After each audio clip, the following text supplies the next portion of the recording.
let's get started with trend trading. Now, tonight in class, I'm going to use the term security. Now, I might say the euro, I might say crypto, I might say cryptocurrency, I might say Bitcoin, I might say Apple, but I'm not referring to any specific asset.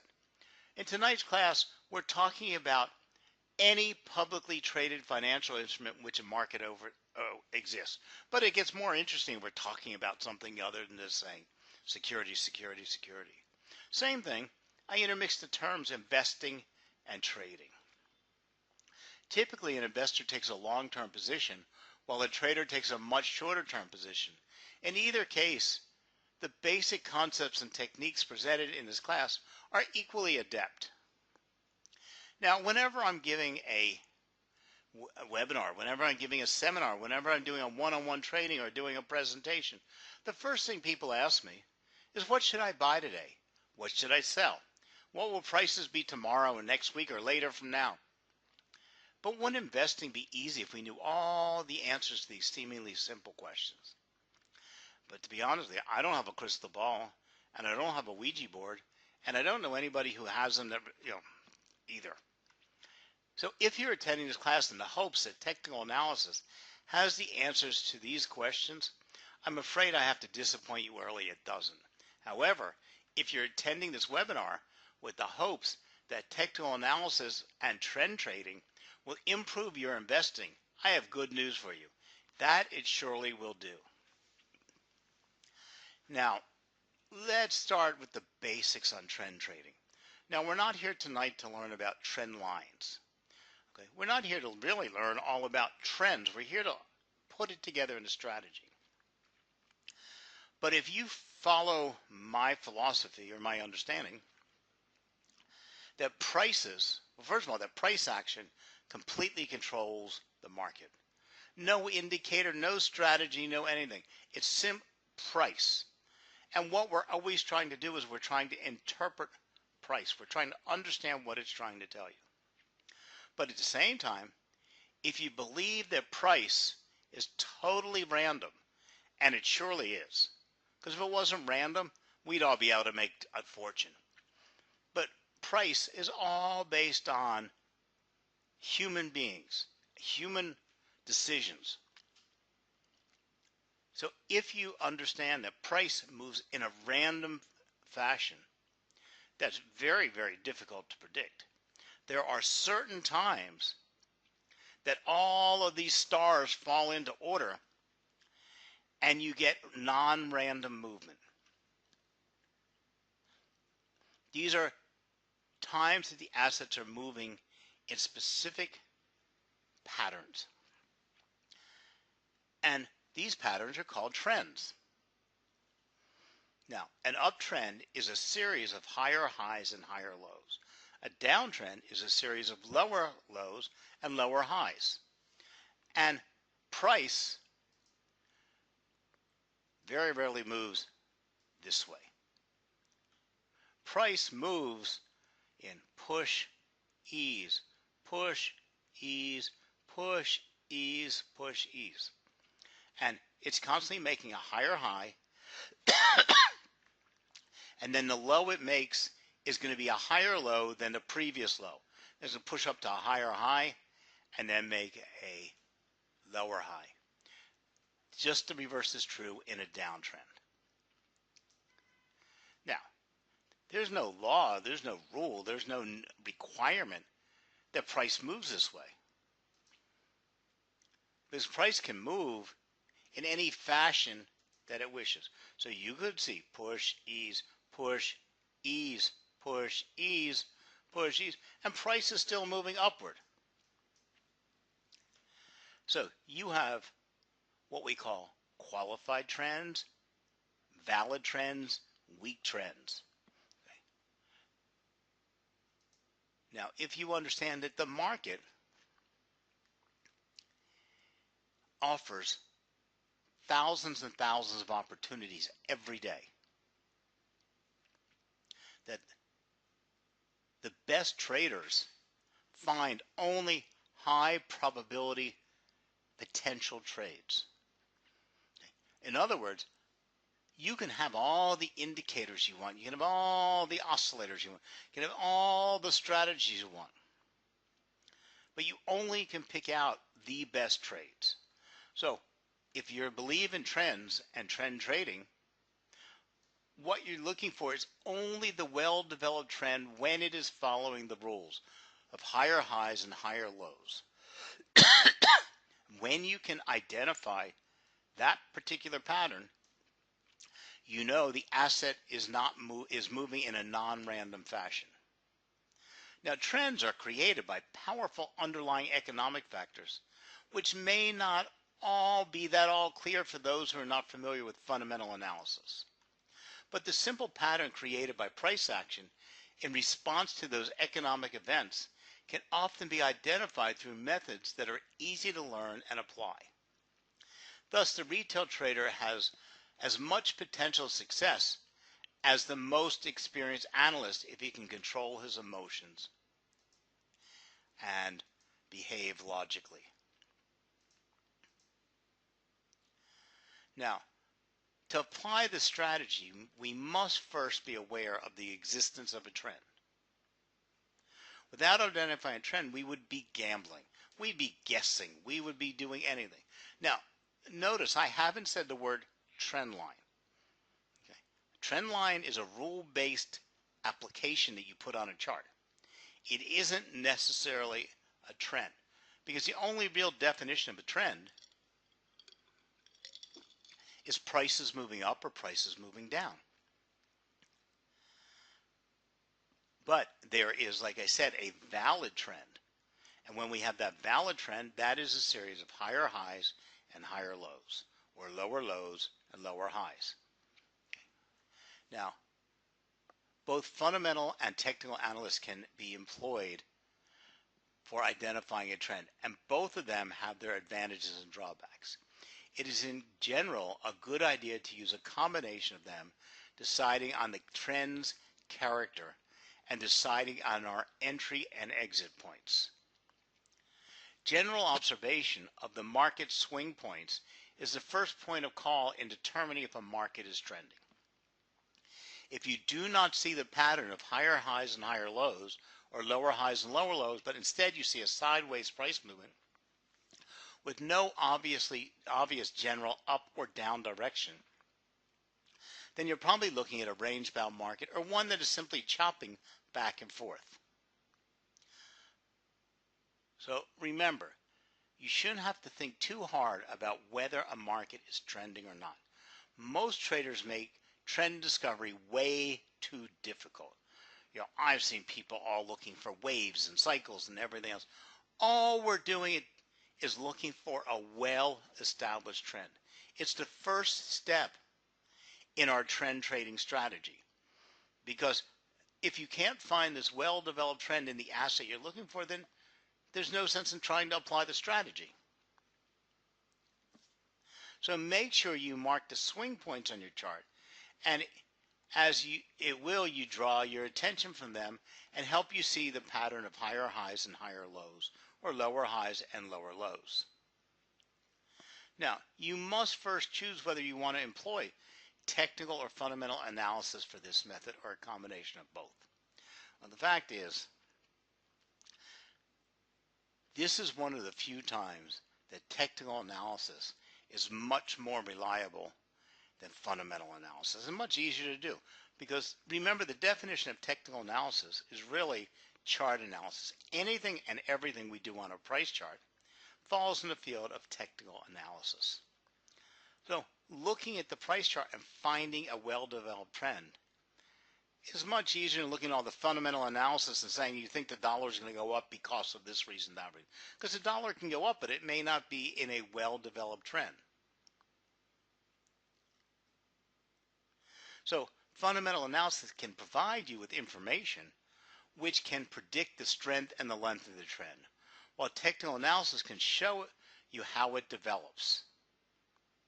It is possible to base your strategy on one of these with the exclusion of the other, but it makes it impossible to make profit. Now, technical analysis can suggest the beginning of a trend, but it's unlikely to tell you how much about the length or the strength of the same. So thus I suggest that you use both technical and fundamental analysis for your trend following strategy. So how do I decide on the existence of the trend? Now there are many technical tools that can signal the phenomenon, because you want to see when the trend is beginning, not that we have this well-developed beautiful trend and is almost over. Now there are many indicators that we can use on our chart. Everything from a simple moving average to MACD can help you see when the momentum of the market has shifted and if there is a trend developing or a reversal has just continued. But a trend line is something that will help you. So this is the point where we're actually going to start doing something rule-based. So we simply take two random points on a chart and draw a moving average on it, and the pattern that arises can be analyzed as a trend. Thus, it is always necessary to have at least a basic of understanding of the economic factors that can create a trend before deciding on the validity of a chart pattern. The trend that we seek to trade is different from the random fluctuations, range patterns, and similar price movements in that the price itself, in the absence of any technical indicator, can still be recognized as showing a trend. So I've got some live charts here. Let's pop up a live chart and take a look. I'm just waiting for it to pop up. Now, we're looking at, and this is just my teaching chart. I used the Euro-US dollar for all classes. Okay. But we're looking at the Euro-US dollar. Okay. We can see, now this is previously, 1 or 2 days ago, we can see here a very nice well-developed trend. Push, ease, push, ease, push, ease. Now the trend ended, but we could have successfully, not at this point traded this trend, but saw this trend as a nice well-developed trend. Now the market has reversed itself, pushed way down, bounced back up. Now what we have here is not a well-developed downtrend. It is a whole series of random movements that are pushing the price down, but nothing that we can really isolate. If we were to draw a trend line in here, it's not even close to the prices, but that's what happened because we had these steep drops. That's not saying you can't sell and make profit. You'd have to apply a different strategy, because trend trading strategy that we're going to continue learning about tonight is only based on well-developed trends. That's why you have in your toolbox many different strategies so that you can apply the one that appropriately fits the market you're looking at and what's happening in the market. So if we're looking to apply our trend trading strategy, what we're looking for is a well-developed trend that's push and ease, push and ease, push and ease, push and ease. Okay. Always making a series of higher highs and higher lows. You can see when price pushed up here, it made the high, came down here, made the low. At that point, it pushed up to form a new highest point. Then when it eased back down, that low of the ease was still higher than the previous low. Pushed back up and came back down and still stayed. The low stayed again higher than the previous low, and then pushed again.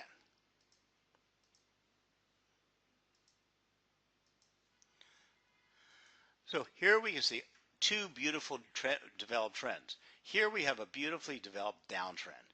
We could put a trend line on it. It held to the trend line. We see push, ease, push, ease, push. Ease back up and push back down. Now we have a little bit of a problem here because it broke the trend line. So that trend line is telling us that break of the trend line is telling us potentially that down movement is over. But this is a point where we would start to worry. but we could have traded this trend coming down and made some obvious points. Now we get a confirmed break. Well, here it pushed up, came down, and it broke the trend line, so we get a confirmed break. And this is the point that we would look for a downtrend or a sell opportunity, but not necessarily with trend following strategy. Whenever a price breaks the trend, you have opportunities. You have to see what strategy you'd have to apply. You may want to put on support and resistance lines. So let's go back to my PowerPoint.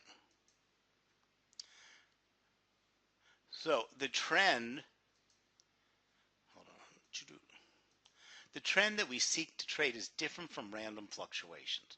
Remember in the beginning I said there are times, price is random, but there are certain times that price moves in non-random fashion. And that's what we're looking for, these times that we don't have random fluctuation. So in other words, there is some driving conviction behind the price action that allows the trader to easily identify it visually. Okay. And that's the biggest key, is you don't need anything complicated. You should be able to see this downtrend. If it gets complicated to see, then it's not giving you a well-qualified, valid trend. And gold, that's not saying you don't have trading opportunities. It just says use a different strategy. So if the trend can be identified visually, then why use technical tools?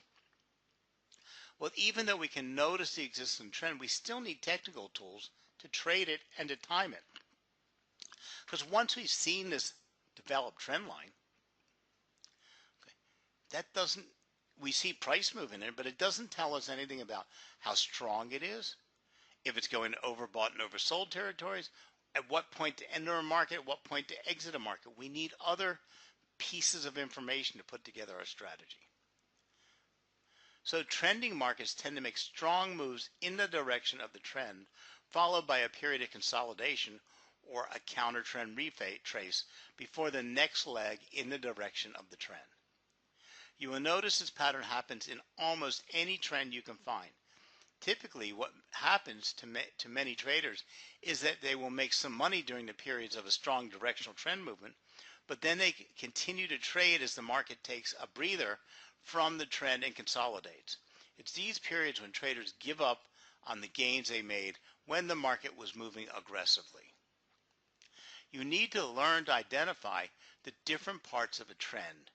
This will help you avoid overtrading during choppy consolidation periods and will give you a better chance of profiting when the trend makes a strong move. So this is exactly what we're looking for in order to trade our trend trading strategy. So here we can see an uptrending market which consists of strong upward moves followed by periods of consolidation and shallow retraces lower before the uptrend resumes. So if you just imagine here, the traders are human beings. They're traders jumping in the market, trading, and they're just getting tired. They need to take a breath. They need a bottle of water. So here they ease down while they drink their bottle of water. Now they're all mustered back up and they're exercising and they're jumping back in the market. Here they're just a wee bit tired, taking a breather, getting a snack, and now they're running again. Again. Some point, those traders are going to get tired out. So we can see that the trending market tends to move in spurts, moving in the direction of the trend and then stalling to take a breath before the next leg. Now, all trends are obviously not exactly the same. But you say it up. You see the line that's on your screen, the yellow line? Okay, that's the one we sketched out on a couple charts before. Look at that. I could virtually take that yellow line and move it over top of price up above, because the pattern of lower lows and lower highs or higher highs and higher lows is obvious. It's something your eye can see. Understanding the retracements is something you can see. Now these retraces are when we have the highest potential for a high probability entry within the trend. So what we're looking for is to be able to identify the trend,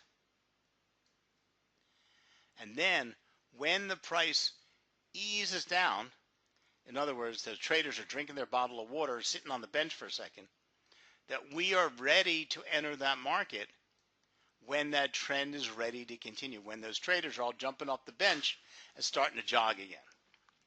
Okay. You're never going to find it at that particular point, but we sure want to find it before it moves up to where it was earlier.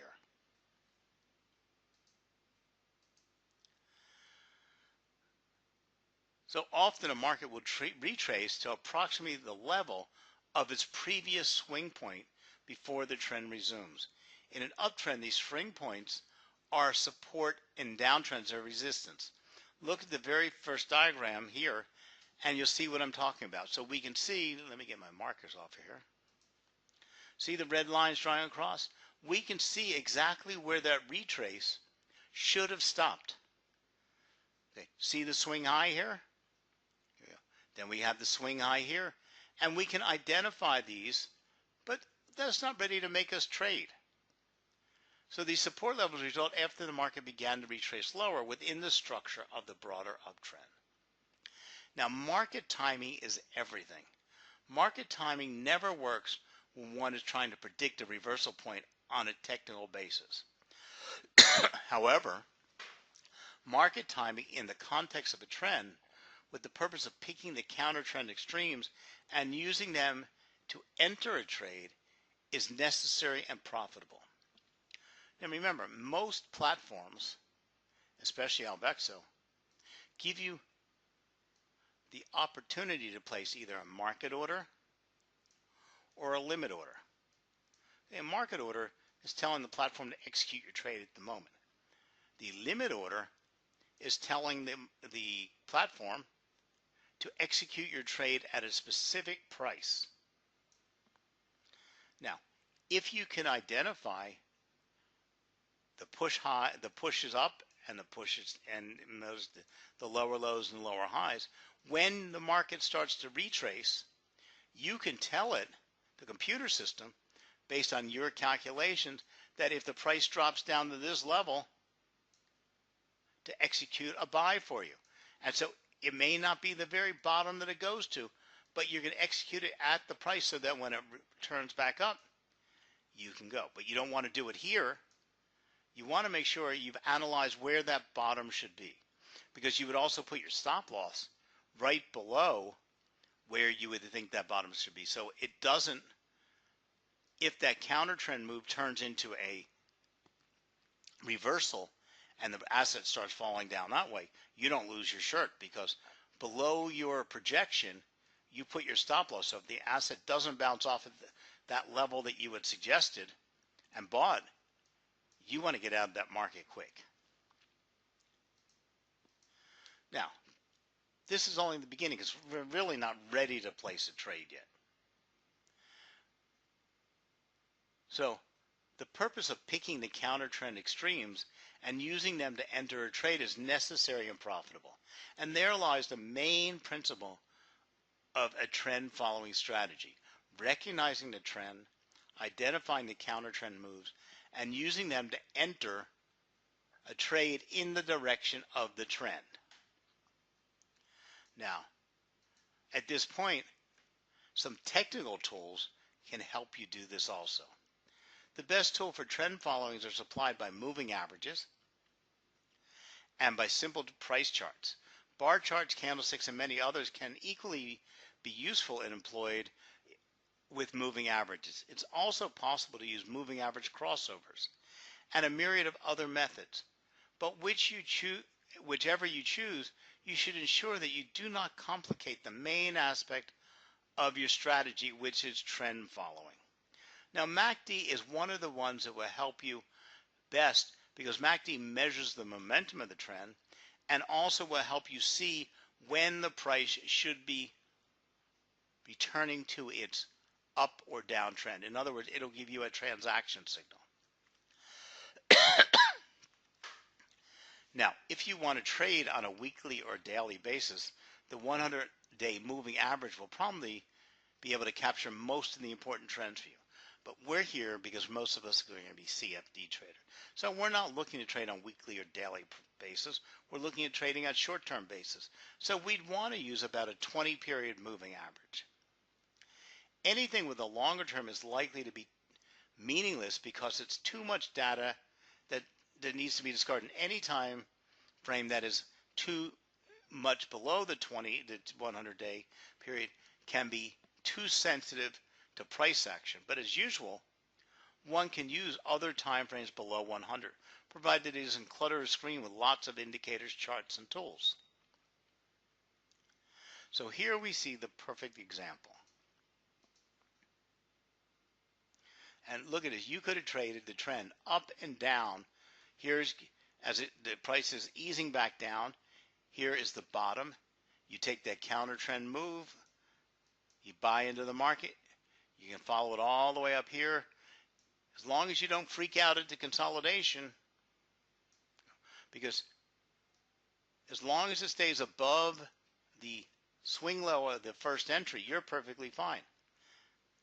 Now, the problem is most people would have panicked in here. So you could have traded each small move. You wouldn't trade it here because that would be counter trends, and you wouldn't be trading. So you would wait for it to come down to that consolidation level, your support level, which was the lowest low, and then you could have bought back into that market again. You don't sell into an uptrending market. You would then buy. Here you could have rode the market out because it stayed above your support line. And here, at this point, you would have panicked again and promptly sold, or you might have sold somewhere here where it crossed the moving average. Now, if you notice down below, we're using RSI, and RSI gave you a good indication when it crossed above the 70 level or below the 30 level to get in and out of the markets. Now, one of the keys to trend trading is your stop loss and your take profit orders. This partly depends on the term and nature of the trend following method. A stop loss order can be placed a short distance above or below the trend line, whether it is provided by the moving average or simple line drawn on the charts. In our opinion, the trend follower should not realize his profits until he has a good reason to do so. The purpose of the strategy is to focus on underlying price dynamics by stripping out volatility and short-term movements. And there is a little logic to realizing profits in response to fluctuations, which are irrelevant in the main action of the trend. So first you have to convince yourself that it is possible to trade trends. Then you have to convince yourself that how a trend works, so you don't panic during those periods of consolidation. Okay, but you also have to be prepared for when it becomes a reversal. So this trading method involves a risk management component that uses three elements: volume, the current market price, and the current market volatility. An initial risk rule determination helps determine the position size at the time of entry. Exactly how much to buy or sell is based on the size of your trading account, the volatility of the asset, your knowledge, and your own personal risk management assessment of your personal account. Changes in the price may lead to a gradual reduction or to an increase of the initial trade. On the other hand, adverse price moves may lead to an exit for the entire trade. So, first we want to look at price. One of the first rules of trend following is that price is the main concern. Traders may use other indicators showing where price may go or what it should be, but a general rule, these should be disregarded. A trader needs only to be worried about what the market is doing, not what the market might do. The current price and only the price tells you what the price or the market is doing. Okay? So you can make it very, very complicated, but as I said earlier, price is made up of random movements based on human beings. But price is the only thing that dictates the market. Now, what we're trying to isolate are these times that price is moving in a non-random fashion. So we wouldn't want to enter the market when price is up towards its new highs. Even though we think it's going to trend up, we don't want to enter a market here. So price is an extreme high after moving higher. Profit taking here will lead to the market moving back lower. So if you saw a trend moving up, it's a well-developed trend, you're not sure where retracement, there's going to be a point somewhere in there, most likely at a resistance level, where lots and lots of traders who already booked their trades earlier and already put exit points, I said, okay, the price is too high, the price has moved high enough, and I'm going to start selling and pocketing my profit because of their exit strategies. They start selling, and this is what the ease is. In the meantime, as they sell to book their profit, doesn't mean they say the trend is over. They say, okay, my risk reward ratio is set here. I've reached my target. I already set this up. I did my entry and my exit points when I set up my trade because I'm off in a meeting. I'm not watching the market. And it reached my target point. My account sold the asset, booked my profit in my account. Then at the same time, you have those other traders just getting hot and tired. They're sitting down for a glass of water. Doesn't mean they're not still in the market. They're just taking a breath. So you never want to enter here. You want to see this and then look for your entry points when you see the market taking the breather. Because what happens is this will lead to the market moving back lower and stopping at the traders who were sucked in entering at the extreme point. Okay? Because again, if you saw a price moving up here, it went up there, eased back down, you said, oh, this is a strong uptrend, I'm going to jump in there and buy now. The fact is, you bought now, but then the market's already, you're sitting here saying, well, I could have bought much lower if I would have just waited for this. The trend is still higher and price is now rotated off the high back into a value area. So we can call this a value area, a much better area to take a long trade.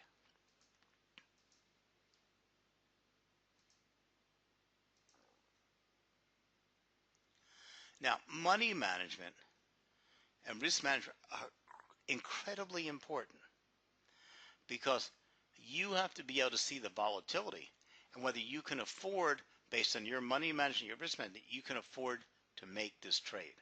So another decisive factor in trend following is not the timing of the trade and the indicator, but rather the decision on how much to trade and over the course of the trend. Then we have risk. Okay. Risk control is always important. Cut your loss is the rule. This means that during periods of high market volatility, the trading size is reduced. During losing periods, positions are reduced and trade sizes cut back. The main objective here is to preserve capital until a more positive price trend reappears. Okay. So the whole idea here is, and one of the main reasons you're looking for this well-developed trend, is so that the market volatility, even though the market's moving up and down, that it's staying within this well-defined trend so that you can judge where to put your stop losses and if you can afford it. But you also have to remember, your main objective always is to preserve your capital. So a lot of times you could sell half of your position as the price moves up, and that way you've got some profit booked in your accounts. Or when you see the trend moving from a well-developed trend into something a little bit weirder, you could think about changing. So the rules. Trend following should be systematic. Price and time are pivotal at all points. This technique is not based on an analysis of fundamental supply and demand factors. So in Forex, bearish or bullish trends are typically equally as violent and potent, whereas in the equity markets, we tend to see slower moving prices action in a bull market along with lower volatility. So you have to understand the market. But the rule of thumb in Forex especially is when you come off of a downtrend, okay, that downtrend, the steepness of that downtrend will probably be reflected in the uptrend move, and that uptrend will probably be equal to that overall downtrend. And if you stop and think about it, currency prices, though may be volatile, they stay in pretty well-defined ranges. So if something pushes the euro down to 108, but the euro should be around 112, it's going to fall down to 108, but it will return to 112, maybe 111.59. But its uptrend, when whatever it was forcing it down, will be to the equal distance of that move down. Where stocks, on the other hand, don't show that same pattern. And that's why Dow theory, which is based on Charles Dow in the stock market, gave us the 50% retracement level, because stocks tend to retrace 50% and then return to their move. The simple rule presented here are good enough to replicate the performance of many large name trend following hedge funds with high precision and correlation. So, some markets are inherently more volatile than others. To give each position equal chance to impact the bottom line, positions must be larger for less volatile markets. In a less volatile market, there's a potential of making less profit. But you can also place your stop loss closer. So when you can do that, you can increase your position size. Long positions are only allowed to be open if the 50-day moving average is above the 100-day moving average. For RCFD trading, we would use a 10, 20, and a 30, or the best rule of thumb is a 10 and a 30, and you can use these as red light, green light. Only do a buy position over top of the 30 and a sell position only below the 10.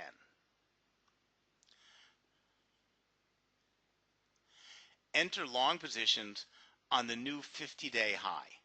Well, we don't want a 50-day high, so we can use a 50 time period high, and if you're using a 10-minute chart, that would be back 50 time periods.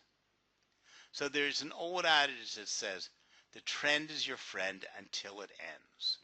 So keep that in mind when you're doing your trend trading following trends.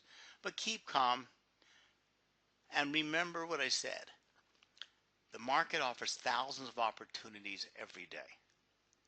So if you only pick out the high probability trades, you may only get a couple trades a day, but you'll throw out all the other risky trades.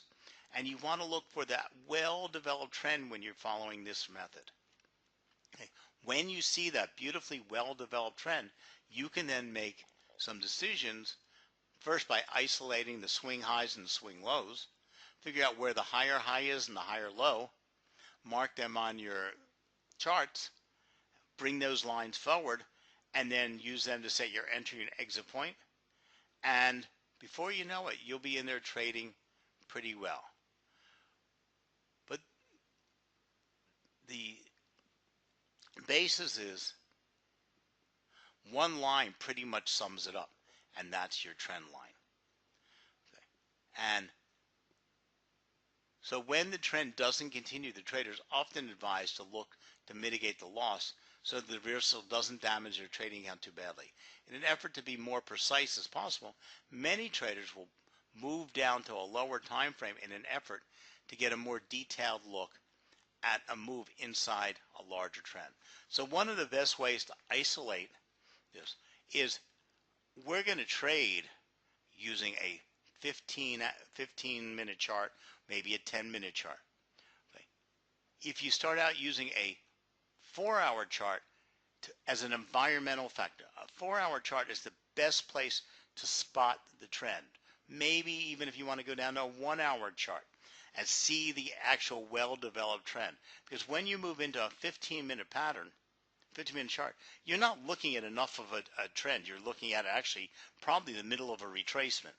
So a longer chart would help you define a trend. Okay. Then you can draw your lines forward for the swing highs, swing lows, the support and resistance. Then use those in a shorter term time frame, because now you've broken down your trend, and the shorter term will help you find your entry point and your stop loss point.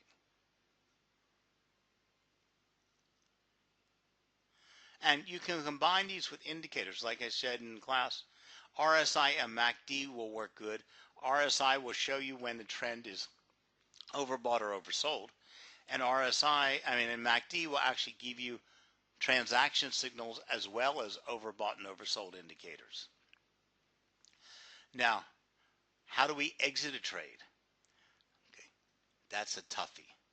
We want to set our exit moving up by locating a major support line or resistance line above price or below price, and at least exit it or use that for our target point. But remember, trading a trend following system on a single market or on only a few markets, it can be suicidal. There may be long periods, even years, where there simply are no trends in any given market or asset class. The key idea is to trade many markets covering all asset classes at the same time. Yes. Now, I'm a firm believer that you can only trade a handful of assets. That's it, because you can't become a master at a handful of assets. But trend following is a strategy that you're looking at that doesn't matter what asset. So finding and isolating that well-developed, beautiful, perfect trend can open up those opportunities. You know, I don't trade commodities anymore. I don't trade stocks anymore. I don't trade indices. And I only trade a handful of currencies. Basically, it's the majors and the euro crosses. But if I were to see the Swiss franc against the Japanese yen and saw a well-developed trend, I then just apply my trend trading strategy because I'm not concerned with the asset. So the key idea here is to trade many markets covering all asset classes at the same time.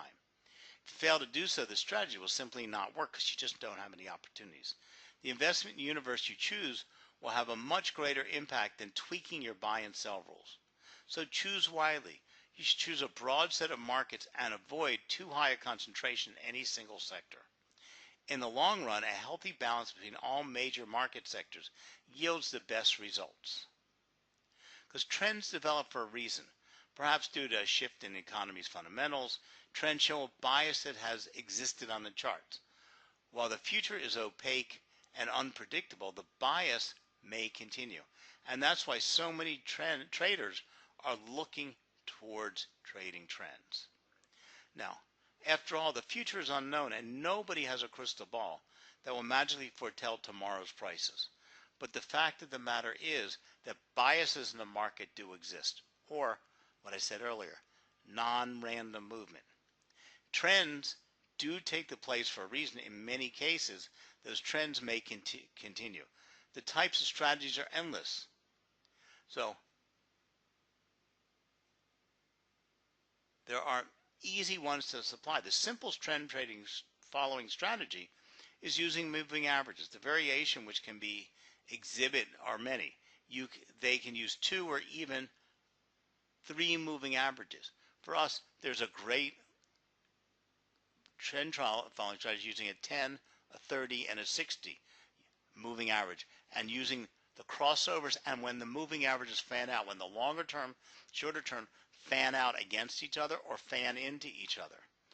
Trading rules can also be complex with different weights applied to portfolio components according to how many of the moving averages are above or below the rate at a time. However, models which have great many floating parameters are easily over-optimized until the backtest returns are mere fitting data quirks. Such strategies seldom survive the test of actual trading. So you should always be trading a well-established strategy indicator. Don't go out and say, I'm going to use a 42-day, a 72-day, and a 96-day moving average. Or I'm going to only trade RSI, but I'm going to trade it at 88 and 42. And I'm going to use MACD with a crossover plus 4. Because none of these have been back-tested. They've none withstood the test of time. But the standard strategies have for moving averages, the standard MACD and RSI and the standard interpretation have been tested over many, many years.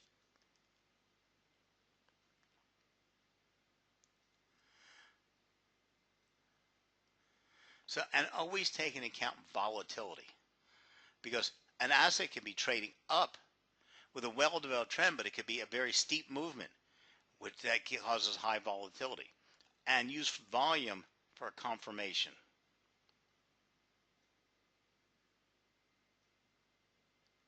So remember, you need to own it, keep it simple, and get it done.